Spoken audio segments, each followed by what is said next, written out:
Pola musim di negara kita nggak seragam. Jadi kita ada 477 zona musim yang waktu masuk musim hujan, musim kemarau itu berbeda-beda. Di bulan November ini dari 477 zona musim itu 68,2%-nya itu sudah mulai masuk musim hujan. Ini adalah daerah Jawa bagian tengah ke selatan. Garut, Ciamis, Pangandaran, Banjarnegara, Bogor. Karena apa? Karena ini daerah topografi curam.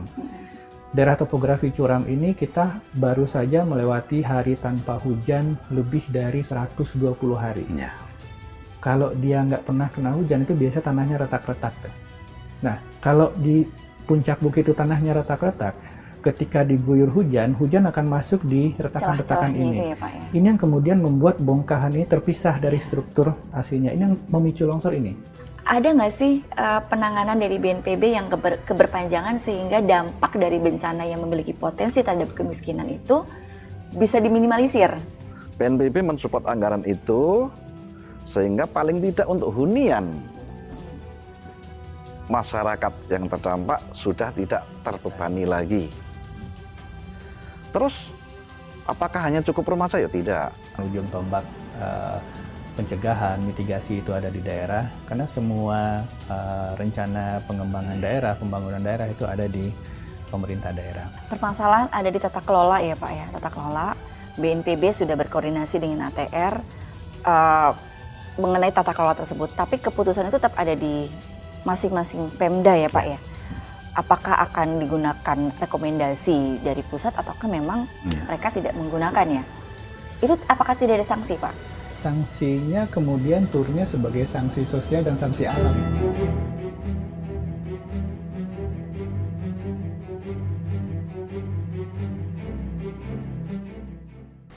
Assalamualaikum warahmatullahi wabarakatuh. Selamat pagi, kita jumpa lagi dalam program FMI 9. Dan selamat pagi nih, jelang siang Pak Aam selaku Kapus Datinkom BNPB dan juga Pak Fajar Setiawan selaku Deputi Penanganan Darurat BNPB.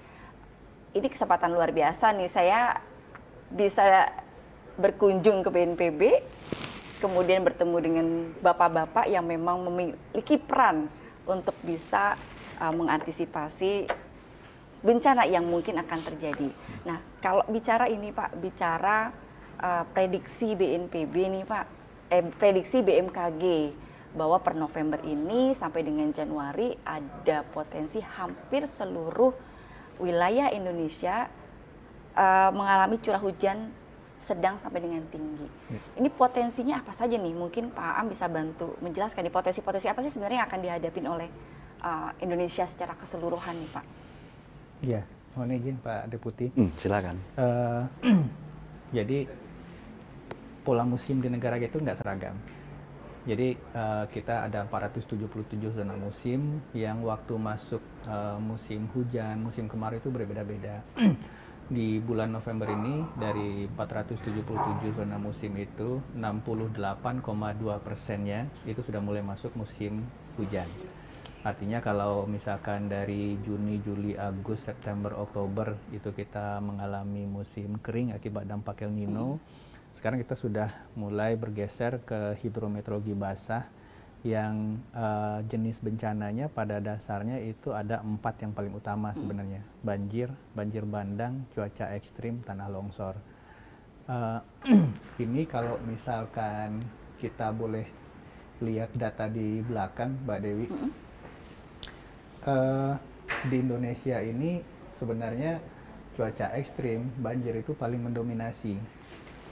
Penyumbang terbesar jumlah kejadian bencana di Indonesia dari sisi jenis bencana. Artinya itu hidrometeorologi basah. Ketika kita sudah mulai masuk hujan, itu penyumbang terbesarnya 2 ini, cuaca ekstrim, banjir. Karutlah itu kering, tanah longsor kemudian menyusul. Itu cuaca ekstrim sama banjir itu akan saling mengikuti ya Pak ya? Ketika jadi cuaca ekstrim masih otomatis potensi bencananya adalah cuaca banjir. ekstrim biasanya didominasi pada fase pancarobanya. Jadi misalkan dari kemarau ke hujan, tiba-tiba tekanan udara secara lokal itu berubah, biasanya angin puting beliung, angin kencang, baik yang disertai hujan maupun tidak disertai hujan. Itu paling tinggi. Nah, yang mau kita highlight di sini sebenarnya dari data ini, kalau kita bertanya misalkan dari sampai tanggal 27 November itu ada 3.461 kali kejadian bencana. Ini penyumbang terbesarnya daerah mana sih? Yeah. Itu seluruh Indonesia sejak 10 tahun yang lalu itu cuma 7 provinsi sebenarnya. Sumatera itu Aceh, Sumatera Utara atau Sumatera Barat. Jawa itu Jawa Barat, Jawa Tengah, Jawa Timur. Kalimantan itu Kalimantan Selatan, Sulawesi itu Sulawesi Selatan. Jadi 7 provinsi ini menyumbang lebih dari 70% kejadian bencana di Indonesia. Jadi sebenarnya kami di BNPB kalau misalkan kita mau intervensi secara langsung ini, kita dorong seluruh resources, alat, perangkat, personil ke 7 provinsi ini, kita paksa, kita push sedemikian rupa untuk mengurangi 50% saja. Kejadian bencana di 7 provinsi ini, secara nasional kita udah bisa berkurang 30% kejadian bencana. Tetapi sekarang fokus di 7 provinsi tadi ya Pak ya. Untuk hidrometeorologi basah.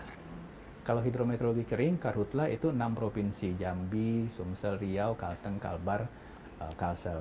Tapi ketika kita bicara hidrometeorologi basah, itu 7 provinsi itu. Nah, Pak Fajar, ini tadi ada 7 provinsi yang potensi rawan terhadap bencana. Kira-kira sudah ada perencanaan penanganannya seperti apa nggak sih Pak? Pasti sudah ada dalam mapping kami, BNPB khususnya di bidang penanganan darurat. Saya Deputi Penanganan Darurat sudah memapping dan sudah berkoordinasi secara awal dengan pihak terkait, diantaranya adalah BMKG, dalam hal ini adalah Deputi Meteorologi Pak Guswanto. Kami selalu komunikasi seperti apa perakiraan cuaca yang dapat menimbulkan bencana. Sebelumnya kita tarik mundur. Sebelum penanganan bencana, BNPB sendiri sudah mengambil langkah di pencegahan dan mitigasi. Hal yang paling mudah adalah penyampaian informasi, edukasi, dan komunikasi. Terus kita lakukan kepada daerah-daerah yang paling mungkin terdampak. Toh ada bencana kita nggak bisa menghindar, tetapi paling tidak dampak dari bencana khususnya orang itu bisa kita eliminir dan kita zero, harapan kita ya. Karena kalau kita berbicara menghilangkan banjir kan nggak akan bisa ya. Tanah longsor pun mungkin juga nggak bisa kita tentukan di mana, sehingga bagaimana masyarakat ataupun penduduk saudara kita itu aman dari bencana. Itu dimitigasi dan pencegahan. Lantas apa? Ketika sudah terjadi bencana, khususnya yang hidrometeorologi basah, banjir, tanah longsor, cuaca ekstrim, kami Deputi Darurat itu memiliki 3 fase. Tatkala terjadi, serta-merta kepala daerah, bupati, wali kota, bahkan mungkin gubernur, dia akan menetapkan status darurat. Status darurat ada 3. 1 siaga, 2 tanggap darurat, 3 transisi darurat. Kapan siaga, kapan tanggap, kapan transisi. Mekanisme penanganan darurat itu untuk hidrologi basah maupun hidrologi kering juga bisa. Standarnya sama ya? Sama, SOP-nya sama. Dimaknai ketika siaga ini apa? Potensi sudah ada, namun belum terjadi. Sehingga Bupati, Wali Kota, Gubernur ini mengeluarkan SK, surat keputusan siaga. Kita udah bisa masuk. Dengan cara penguatan-penguatan, baik itu anggaran, peralatan, maupun personil di siaga. Akan lebih masif sumber daya kita yang kita support ke lapangan ketika sudah tanggap darurat. Artinya sudah terjadi. Kami Deputi Penanganan Darurat BNPB punya kewajiban bagaimana memenuhi kebutuhan dasar bagi masyarakat terdampak. Apa saja itu? Air, makan, hunian sementara, kesehatan, tenda, satu lagi tambahan adalah pelindungan kepada kelompok renta, manula, ibu hamil, dan balita. Itu harus kita support untuk terselamatkan dan kecukupan sandang maupun pangan secara terbatas. Apakah itu saja? Oh, tidak. Di penanganan darurat tentunya ketika sudah terjadi support-support yang lain berupa anggaran operasional menggunakan dana siap pakai, kita support untuk petugas di lapangan maupun untuk keperluan-keperluan operasional lainnya. Juga kita support hal-hal yang bisa ataupun yang sangat dibutuhkan oleh masyarakat. Dari mungkin selimut, baju hangat, matras, kemudian obat-obatan secara terbatas. Tapi itu semua terkolaborasi dengan kementerian lain, baik itu Kemensos, Kemenkes, PUPR, maupun badan yang lain. Itu ditanggap darurat. Ketika tanggap darurat sudah teratasi, maka akan di situ ada transisi darurat untuk menuju ke pemulihan. Itu ada namanya transisi. Kami juga masih bisa mensupport. Contoh yang di Cianjur. Gempa Cianjur itu November 2022 ya, tanggal 20 berapa ya? Itu kan juga masif ya, juga korban ada yang meninggal dinyatakan 600-an meninggal. Rumah yang terdampak berapa itu? 70-an ribu ya, rusak berat, ya hampir 70 ya, rusak berat, ringan, sedang. Kami di Tim Darurat masih bisa mensupport karena di situ masih ada surat keputusan transisi darurat. Bentuknya apa? Pemulihan infrastruktur dan pembangunan kembali hunian masyarakat yang terdampak, baik itu rusak berat, rusak sedang, rusak ringan. Itu saja. Tidak, infrastruktur yang lain yang dikerjakan oleh PUPR itu juga menjadi cover tugas kami. Pembuatan peronjong, jalan, jembatan, dan lain-lain. Nah, seperti itu, Mbak. Itu ya, disebut pentahelik atau apa Pak nyebutnya Pak? Multihelik. Multihelik ya. Jadi semakin banyak nih sebenarnya masyarakat komponen yang harus terlibat dalam pencegahan maupun penanganan ya Pak ya. Iya. Nah, terus kemudian Pak Am tadi ada beberapa, kita memasuki hidrologi basah nih November, Desember ya, November, Desember, sampai Januari. Berarti potensi bencana yang mungkin dihadapin itu adalah banjir ya Pak ya? Banjir, cuaca ekstrim, tanah longsor. Longsor, cuaca ekstrim. Tadi Pak Fajar juga menyampaikan sudah ada peta lokasi potensi ya Pak? Ya. Bagaimana mekanisme masyarakat untuk diinfokan Pak, supaya tadi tujuan kita kan sebenarnya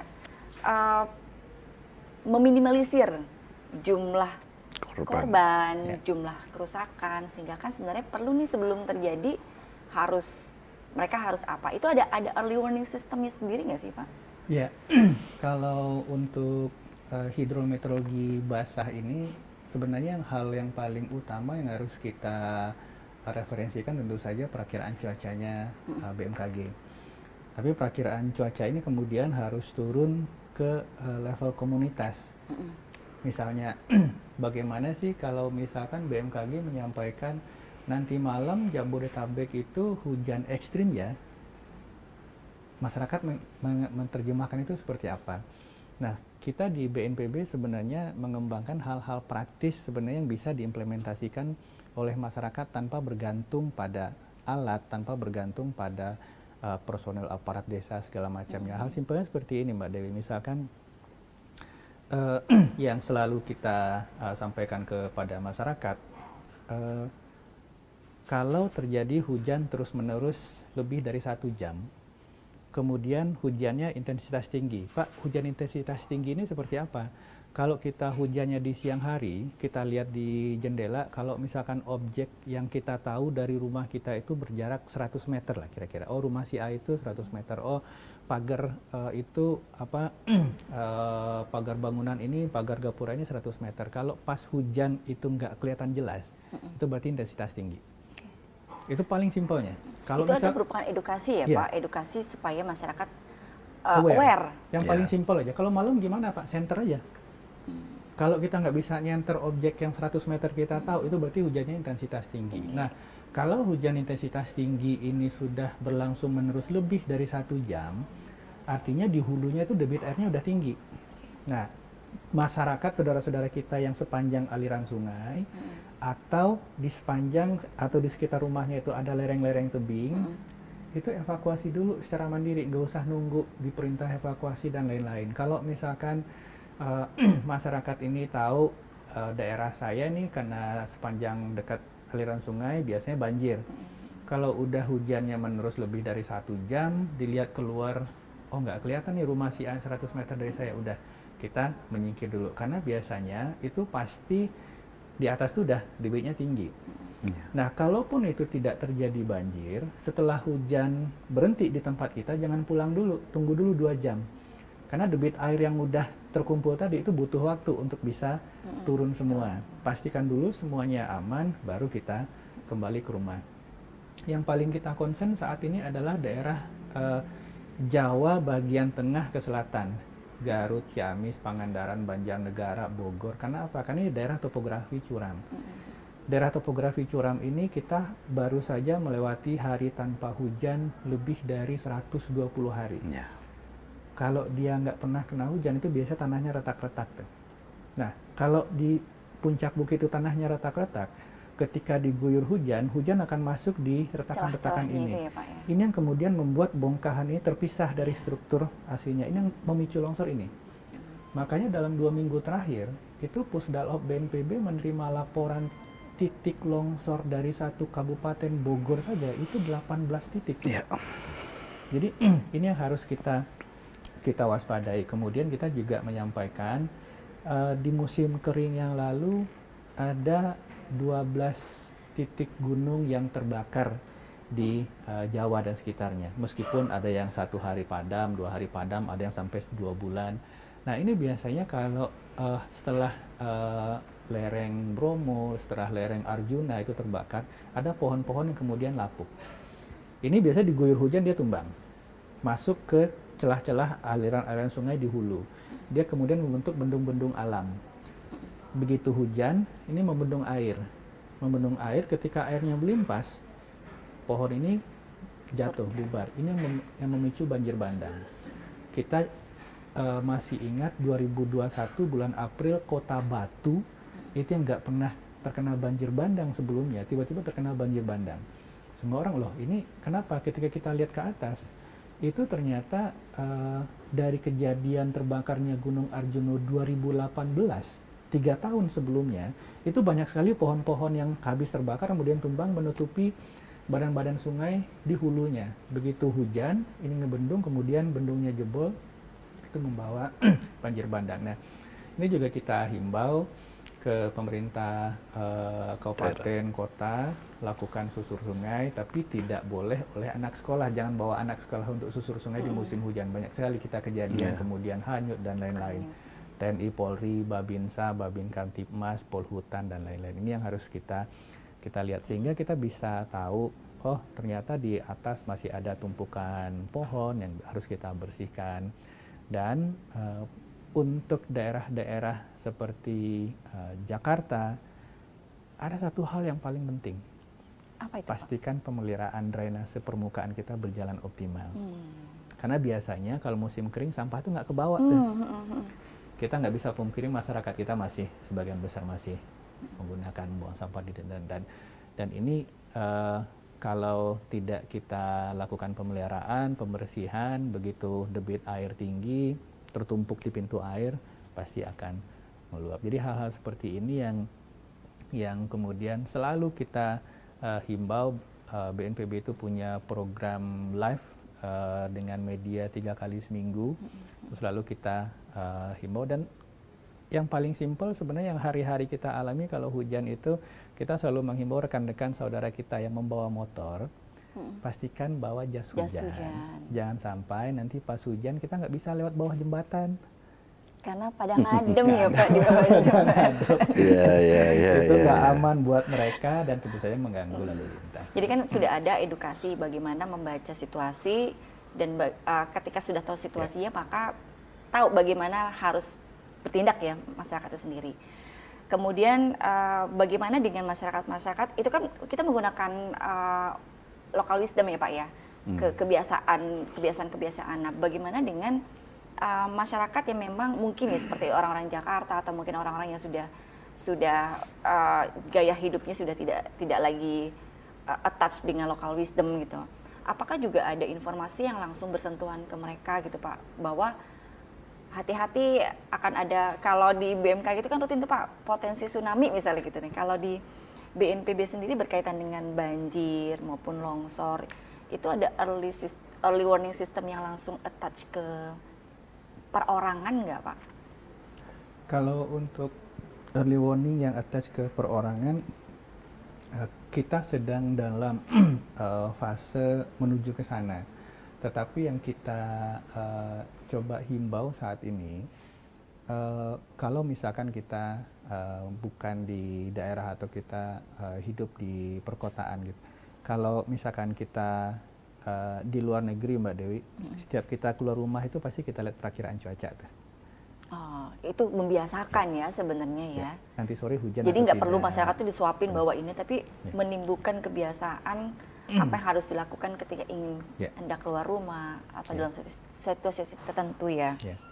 Jadi hal-hal seperti ini yang sebenarnya informasi itu ada, tapi kebiasaan kita yang, karena sebenarnya ketika kita bicara penanggulangan bencana, kita kan bicara perubahan perilaku sebenarnya kalau kita bicara pencegahan, kesiapsiagaan. Nah, ini yang terus kita himbau, kita galakan, kita berikan informasi itu, bahwa setiap Senin kita selalu sampaikan bahwa mulai dari Selasa sampai Sabtu ini daerah berpotensi banjir ini ya, mulai dari provinsi sampai kabupatennya kita sebutkan.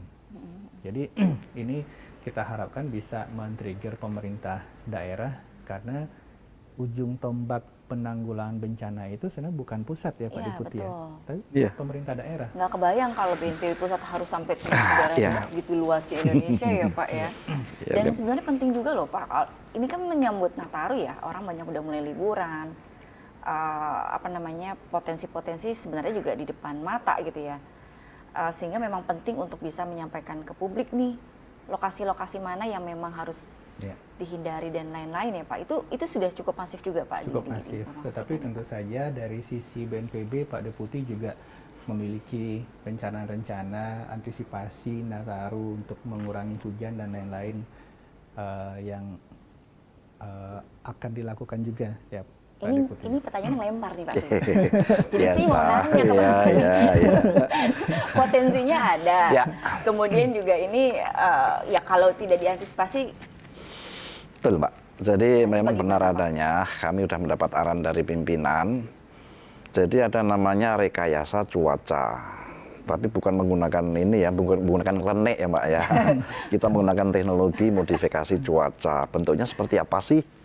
Ya, dengan penggaraman lah. Jadi kita akan menggerakkan beberapa alat utama pesawat udara, jenis pesawat ringan ya, untuk menebar garam. Loh, garam untuk apa? Mendatangkan hujan atau sebaliknya? Dua-duanya bisa. Sebagai contoh lah, tadi disebut oleh Pak Aam bahwa ketika musim kebakaran hutan dan lahan di 6 provinsi prioritas, mulai dari Riau, Jambi, Sumsel, Kalbar, Kalteng, Kalsel. Kita menggerakkan beberapa sumber daya, diantaranya adalah pesawat patroli untuk surveillance, kemudian juga menggerakkan 22 heli waterbombing untuk bombing water ya, artinya untuk pengepapan air, dan kita menggerakkan 6 unit pesawat TMC. Nah, TMC ini paling tidak kita bisa mengeliminir dampak dari kebakaran dengan cara kita bukan mendatangkan hujan ya, menjatuhkan hujan di tempat lokasi yang terbakar. Itu ketika musim El Nino kemarin. Lantas apa untuk musim hujan? Ya, seperti contoh yang faktual kemarin hari Kamis minggu kemarin ya. Itu ada pelaksanaan SIL Teluk Cendrawasih di Biak Numfor. Kami komunikasi dengan BMKG, dengan BRIN untuk melaksanakan rekayasa cuaca berupa TMC, menggunakan 2 unit pesawat, agar di venue di Teluk Cendrawasih tidak terjadi hujan. Alhamdulillah efektif pagi hujan dengan patroli sekitar kalau tidak salah ada 15 sorte ya, satu sortenya 1 ton, itu ketika jam J-1 sudah clear. sampai dengan pelaksanaan. Artinya bahwa ketika curah hujan tinggi kita bisa alihkan.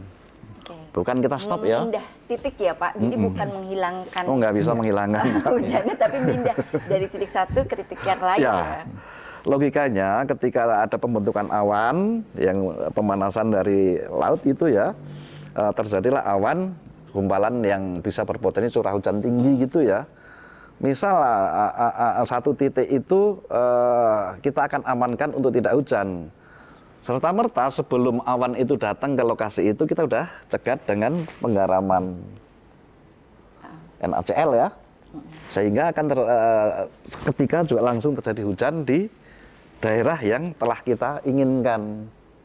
Ada pertimbangan khusus nggak Pak? Kan hujannya nggak hilang nih Pak, hujannya cuma pindah dari titik satu ke titik lain. Iya. Ada pertimbangan nggak untuk memindah? Oh ini titik sini deh, atau suka-suka aja titik ini? Oh enggak. Gitu. Jadi tergantung kebutuhan. Contoh ya, kegiatan-kegiatan event internasional waktu yang di Bali itu ada kegiatan apa itu G20 ya. Kemudian di Jakarta ketika ASEAN yang ASEAN. pas gala dinnernya. Iya. Itu kan nggak ada atapnya. Betul, di alam ya Pak. Ya, itu kita juga melaksanakan TMC sehingga alhamdulillah itu juga efektif gitu ya. Itulah teknologi modifikasi cuaca ini ke depan kita akan masifkan karena memang selain mudah juga efisien dibandingkan menggunakan sumber yang lain. Seperti itu Mbak.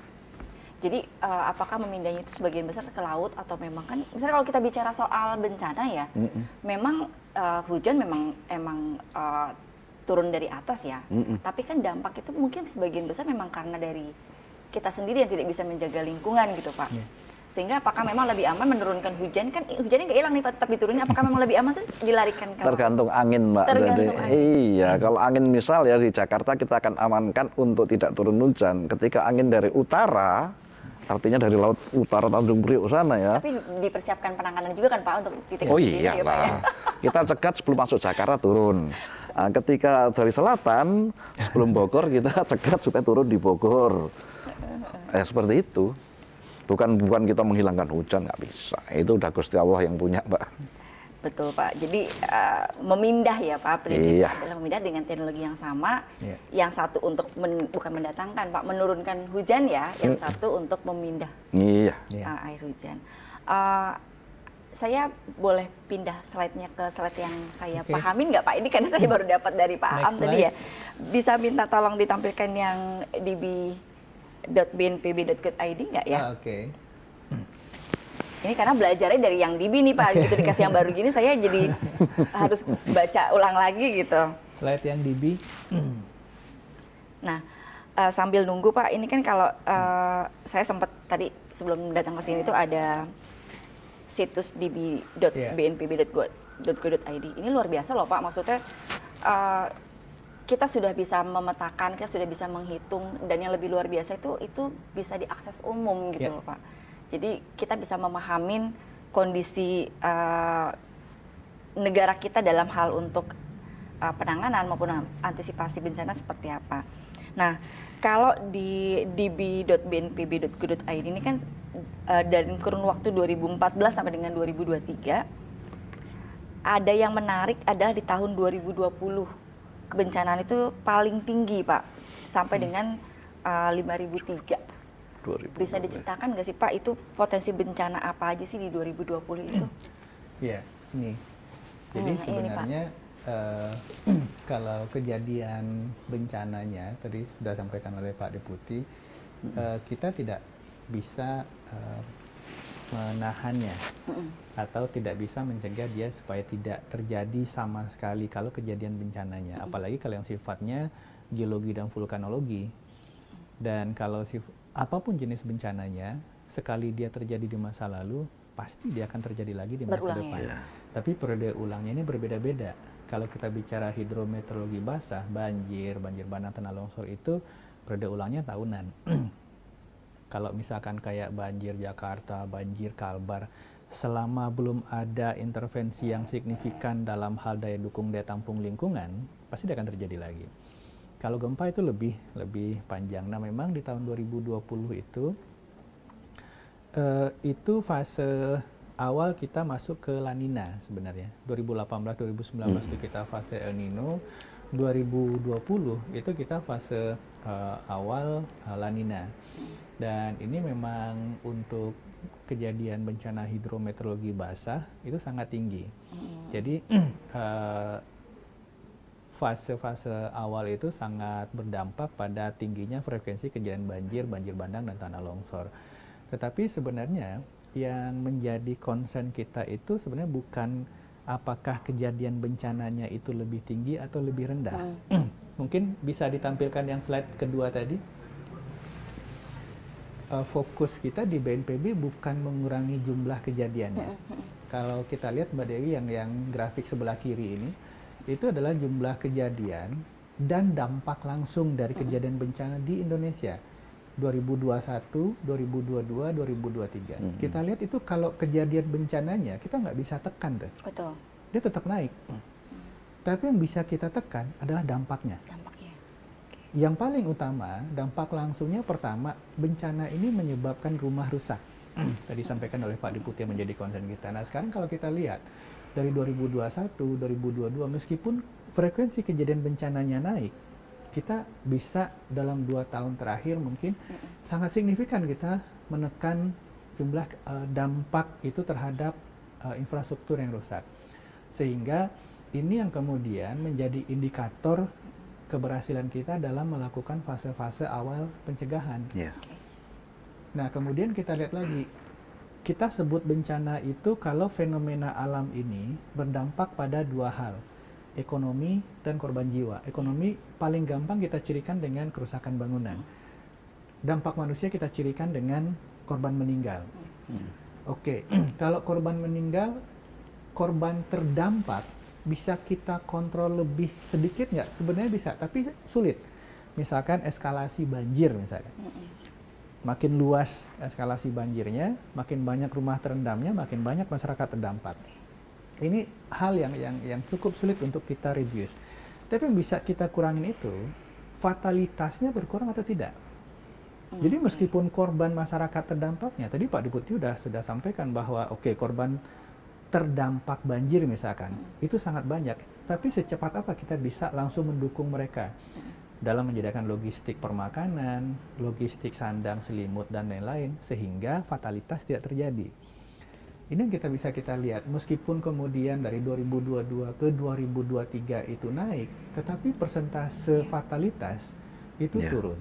Jadi ini yang terus kita coba optimalkan. Kita tidak bisa mencegah terjadinya bencana.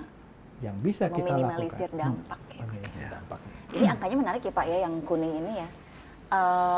Dari 2021 kemudian ke 2022-2023 itu kan cukup signifikan. Sangat ya. Signifikan. Pengurangan dampaknya. Nah, Pak Fajar, apa nih Pak Fajar yang dilakukan selama ini nih Pak? Ini karena ini capaian yang luar biasa tadi disampaikan Pak Am ya. Jumlah kerusakannya ditekannya cukup lumayan besar. Kemudian juga dilihat dari tabel sebelah sana juga cukup signifikan ya Pak ya, pengurangannya ya Pak Am ya. Iya. Betul Mbak. Jadi saya akan cerita dulu khususnya yang di El Nino ya. Seperti saya sampaikan di awal, di 6 provinsi prioritas karhutla. Pembandingnya adalah El Nino itu 2015, 2019, dan 2023 yang baru saja kita lewati. Sekarang kita mapping. Cakupan luas kebakaran hutan dan lahan 2015 itu berapa Pak? Cakupan luas kebakaran itu hampir 2 juta hektar. Ya, jadi itu 2015. 2,6 juta hektar. 2,6. 2019? 1,6 juta hektar. 1,6. 2023? 600.000 hektar. Hafal di luar kepala ya Pak Am ya. Pak Pusdatin. Pertanyaan, loh kok bisa, apa yang dilakukan oleh BNPB? Ya, kita mendapatkan instruksi dari pimpinan bagaimana kita bisa mereduksi dampak khususnya untuk cakupan luas terbakar kebakaran hutan dan lahan. Strategi yang kita ambil adalah yang pertama adalah penguatan operasi darat. Seperti apa sih? Kita masifkan, ada Satgas TNI, ada Polri, ada masyarakat, ada relawan, ada Tagana, ada tokoh masyarakat, semuanya yang tadi di multi-hedik tadi ya. Itu kita masifkan operasi darat, kita support anggaran untuk honor dengan peralatan. operasi darat. Apa saja? Pompa jinjing, nozzle, selang, APD, sepatu, dan helm, serta Google. Itu semua sudah disiapkan ya Pak, nanti ketika bencana sudah tinggal digunakan Iya. saja ya? Itu kita perkuat. Dulunya sudah ada, kita tambah, kita masifkan. Berikut juga Pemda, kita support dengan sumber daya anggaran, supaya nanti Pemda juga bisa menggerakkan stakeholder yang ada di pemerintah daerah. Itu saja, tidak. Yang kedua, saya sebut tadi di awal, kita itu ada 3 aviasi yang kita gunakan. Satu adalah rekayasa cuaca menggunakan teknologi modifikasi cuaca tadi, Karam. 2 itu adalah pesawat patroli untuk surveillance, mana titik api yang kelihatan ketika pesawat berpatroli, ketika ada titik api kecil gitu ya, serta-merta kan kontak kepada posko untuk pesawat waterbombing menjatuhkan air. Itu kerja terus-menerus. Memang gini Mbak, jumlah pesawat di 2015, 2019, dan 2023 kita lebih sedikit di 2023. Namun efektif karena kita memaksimalkan TMC-nya. Ini salah satu contoh ya, kita bisa mereduksi capaian luas di 2023 ini lebih kecil. Kemudian untuk bencana-bencana hidrometeorologi basah pun sama halnya ya. Bagaimana kita bisa mengurangi masyarakat terdampak. Seperti yang di BNPB sini ada Deputi 1 Sistem Strategi, kemudian Deputi 2 Mitigasi dan Pencegahan. Bagaimana mereka ataupun beliau-beliau itu memberikan satu pencerahan kepada masyarakat itu ya, melalui pelatihan, melalui sosialisasi, melalui mungkin seminar, langsung on the spot kepada daerah-daerah seperti rambu-rambu bahaya dan rambu-rambu evakuasi, sehingga ketika terjadi banjir dan longsor, alhamdulillah kita bisa mereduksi. Memang mengenalkan belum bisa ya, tapi kita mengurangi secara pelan, seolah akan bisa. Seperti itu yang menurut kami kita akan lanjutkan terus-menerus, sehingga semakin ke depan, paling tidak kita akan terus turun itu masyarakat yang terdampak, baik orang maupun rumah maupun infrastruktur yang lain. Seperti itu Mbak. Bisa balik ke db.bnpb.go.id sebentar nggak? Ini sekaligus nih memberi ruang Pak Deputi Pak Fajar tuh menjelaskan. Jadi kalau di statistik 2023, itu kan kita melihat ya Pak ya, bahwa ternyata angka potensi kebencanaan tinggi itu adalah kebakaran hutan dan lahan. Seolah-olah itu memang paling besar. Padahal kalau misalnya kita tidak bisa melihat data ini berdiri sendiri ya Pak Fajar ya. Tapi kita harus melihat, tadi sampaikan Pak Fajar, compare-nya dengan 2015, 2019, baru 2023. Betul. Ini terjadi karena memang kemarin kita masuk dalam El Nino. El Nino ya. Kemarau panjang ya Pak ya. Kemarau ya, panjang dan cukup. Yang itu tidak bisa dihindari, pasti akan terjadi. Tapi kalau compare 2015, 2019 ini cukup signifikan sekali ya Pak. Iya, alhamdulillah Mbak. Saya lanjut ke Pak Aam. Tadi Pak Aam bilang dampak itu kan kepada manusia dan juga ekonomi Pak. Bisa ke Pak Aam atau Pak Fajar ya. Nah, apakah bisa dikatakan bahwa salah satu penyumbang kemiskinan itu adalah dari kebencanaan? Karena ketika terjadi bencana, korban itu kan tidak hanya jiwa saja ya Pak ya, tapi kan juga mungkin harta benda gitu kan. Artinya yang tadi dia bisa punya misalnya kulkas, TV dan lain-lain kahanyut atau rusak, dia harus mulai dari nol lagi gitu kan. Nah, ada nggak sih penanganan dari BNPB yang keberpanjangan sehingga dampak dari bencana yang memiliki potensi terhadap kemiskinan itu bisa diminimalisir?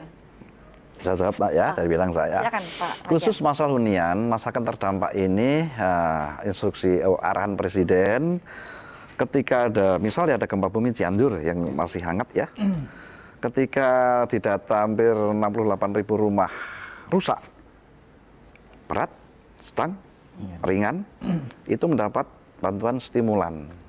Bentuknya apa? Berupa anggaran untuk pembuatan kembali rumah tahan gempa, RTG. Berapa besaran? Sebelumnya itu 50 juta yang rusak berat menjadi 60. Yang rusak sedang sebelumnya 25 jadi 30. Ya, sebelumnya 20 jadi 30. Iya, 20 ya. Kemudian yang rusak ringan Sebelumnya 10 jadi sebelumnya 15. 10 menjadi 15. BNPB mensupport anggaran itu sehingga paling tidak untuk hunian masyarakat yang terdampak sudah tidak terbebani lagi. Terus apakah hanya cukup rumah saja? Tidak. Nah, disinilah letaknya kerjasama dengan seluruh kementerian lembaga terkait ya. Kemudian ekonomi tentunya juga ada kementerian lain, kesehatan juga ada kementerian lain, pelindungan anak dan perempuan juga ada. Ya.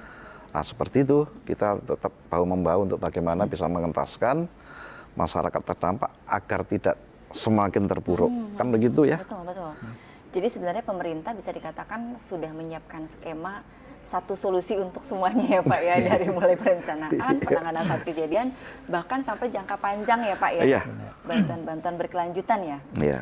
Saya Nah, mungkin tambahkan dari Pak Deputi tadi, jadi kalau kita, tadi Pak Deputi sudah menjelaskan yang bagaimana pemerintah melalui BNPB mendukung pemulihan terdampak langsung, bagaimana dengan yang ekonomi, supply chain segala macam. Ibu Menteri Keuangan itu pernah menyampaikan bahwa annual economic loss-nya Indonesia akibat bencana yang reguler itu sekitar 20 triliun per tahun. 20 triliun per tahun ini tidak masuk kemudian kalau tiba-tiba terjadi gempa Palu misalkan, atau gempa Jogja atau dan lainnya yang cukup signifikan dalam hitungan angka rupiah. Nah, untuk mengurangi annual economic loss ini, kerugian ekonomi tahunan ini, juga ada skema sekarang yang sudah disiapkan oleh negara yang kita sebut dengan pooling fund bencana. Jadi meskipun untuk darurat BNPB itu memiliki dana siap pakai, Pak Deputi ya, tetapi dana siap pakai ini tidak bisa digunakan untuk pra bencana. Karena statusnya sudah ada potensi, sudah ada siaga darurat dulu, baru kita bisa menggunakan dana siap pakai. Nah, bagaimana nih untuk mendanai kegiatan-kegiatan yang sifatnya mitigasi jangka panjang? Itu ada pooling fund bencana namanya. Pooling fund bencana ini adalah dana yang dikoordinasi oleh negara, digabung dengan dana-dana dari donor, dimasukkan dalam satu baskom. Masukkan dalam satu tempat seperti dana abadi bencana. Ini bisa diakses oleh siapa saja. Bisa diakses oleh organisasi masyarakat, bisa diakses oleh pemerintah daerah, dan tentu saja bisa diakses oleh KL, Kementerian Lembaga. Itu seperti dana segar yang siap diakses ya Pak ya? Benar, tapi tentu saja ada mekanisme pengajuannya. Nanti akan direview lagi oleh BNPB, ini sesuai nggak kira-kira usulan ini dengan prioritas kita, intervensi kita secara nasional, secara RPJMN, secara rencana jangka panjang dan lain-lain. Karena tentu saja tadi saya sampaikan, sebenarnya kalau BNPB itu udah tahu tuh, ini kita bicara di 7 provinsi aja kita udah signifikan sebenarnya. Nanti, nah proposal-proposal yang ada ini kemudian untuk pra bencana ini nanti kita sesuaikan, kita review. Begitu ini kita anggap layak, itu kita ajukan ke Kementerian Keuangan, yang nanti juga sama, nanti anggarannya langsung ditransfer oleh Kementerian Keuangan ke si pengaju proposal tadi. Jadi sudah sangat banyak sebenarnya skema-skema yang disiapkan oleh negara supaya benar-benar kita bergerak menuju ketangguhan yang berkelanjutan. Dan proses untuk pengajuan anggaran pun juga mungkin berbeda dengan program-program yang lain Pak ya. Untuk bencana ini proses pasti untuk lebih cepat ya Pak ya, lebih cepat. Pak Aam, tadi ada beberapa potensi daerah ya yang memang rawan terhadap bencana. Kalau menurut Pak Aam sendiri maupun Pak Fajar gitu, kondisi lingkungannya seperti apa sih mereka rawan bencana? Apakah memang kondisi memang sudah rusak dan atau seperti apa gitu Pak mungkin Pak? Kalau kita bicara bencana hidrometeorologi basah, itu nggak pernah bisa dilepaskan dari daya dukung daya tampung lingkungan. Daya dukung dan daya tampung lingkungan. Iya. Nah ini yang kembali lagi kenapa kita sampaikan ujung tombak pencegahan, mitigasi itu ada di daerah, karena semua rencana pengembangan daerah, pembangunan daerah itu ada di pemerintah daerah. Makanya kita selalu BNPB itu memiliki satu database risiko yang kita sebut INARIS. Itu bisa diakses oleh pemerintah daerah. Itu sampai ke level kota kabupaten. Mana daerah yang secara lingkungan rawan longsor, mana daerah secara lingkungan rawan banjir. Nah ini kita tinggal overlay saja dengan rencana tata ruang, rencana pengembangan di daerah. Jangan sampai kemudian kita membangun zona perumahan di lahan kritis misalkan. Jangan sampai kita membangun daerah pertumbuhan ekonomi yang kemudian menekan daya dukung atau daya tampung dari daerah aliran sungai dan lain-lain. Ini yang selalu kita sampaikan. Kita bekerja sama selalu dengan ATR BPN. Jadi setiap kali Kementerian ATR BPN untuk mengesahkan dalam proses pengesahan uji publik satu rencana detail tata ruang dan rencana pembangunan di daerah maupun kawasan, itu selalu meminta pertimbangan BNPB terkait dengan aspek historis dan potensi bencananya. Tinggal nanti memang willingness dari pimpinan daerah untuk benar-benar mengimplementasikan itu sehingga pembangunan kita itu berwawasan lingkungan, berwawasan mitigasi bencana gitu. Permasalahan ada di tata kelola ya Pak ya, tata kelola. BNPB sudah berkoordinasi dengan ATR mengenai tata kelola tersebut, tapi keputusan itu tetap ada di masing-masing Pemda ya Pak ya. Apakah akan digunakan rekomendasi dari pusat ataukah memang mereka tidak menggunakannya? Itu apakah tidak ada sanksi Pak untuk tata kelola di Pemda-Pemda yang tidak mengikuti rekomendasi? Sanksinya kemudian turunnya sebagai sanksi sosial dan sanksi alam ya Pak. Kita lihat satu kasus longsor Sumedang Pak. Longsor Sumedang tahun 2021.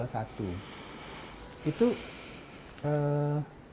longsor Sumedang ini menjadi atensi kita di BNPB karena memakan korbannya 2 kali. Longsor pertama itu korbannya cuma 11 orang sebenarnya. Kemudian tim SAR tertimbun ya. Tertimbun, 11 orang dinyatakan hilang. Kemudian tim SAR turun, TNI Polri turun, dipimpin oleh Dandim waktu itu, Dandim Sumedang. Mereka sedang bekerja, longsor kedua 1,5 jam berikutnya. Termasuk Dandimnya kemudian menjadi korban. Jadi longsor kedua ini 29 orang, sehingga total 40 orang.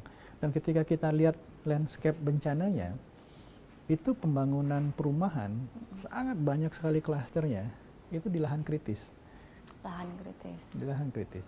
Nah, hal-hal seperti ini yang kemudian kita jadikan masukan pertimbangan setiap jadi BNPB itu setiap bulan Februari itu kita ada Rakornas, kita mengundang seluruh kabupaten kota, semua pembelajaran bencana itu kita buka lagi. Supaya menjadi pembelajaran, jangan sampai kemudian hal yang sama terulang di tempat yang lain. Belajar dari pengalaman ya Pak ya. Pak Fajar, Pak Aam, 2022 kemarin kan kalau tidak salah Indonesia termasuk sebagai tuan rumah GDPRR ya Pak ya. Itu apa nih keuntungan Indonesia masuk dalam komunitas internasional GDPRR? Silakan Pak. Iya, GDPRR ini sebenarnya bagian dari wadah kita berkontribusi pada perencanaan penanggulangan bencana di tingkat global. Artinya ada pembelajaran-pembelajaran dari kejadian bencana tidak hanya di Indonesia, tapi di belahan dunia yang lain, kemudian kita jahit bersama dengan negara-negara lain untuk dijadikan, diangkat menjadi satu model global. Nah itu kemudian keluar dalam satu kesepakatan yang kita sebut Bali Agenda for Resilience. BAR, Bali Agenda for Resilience, agenda Bali untuk ketangguhan yang berkelanjutan.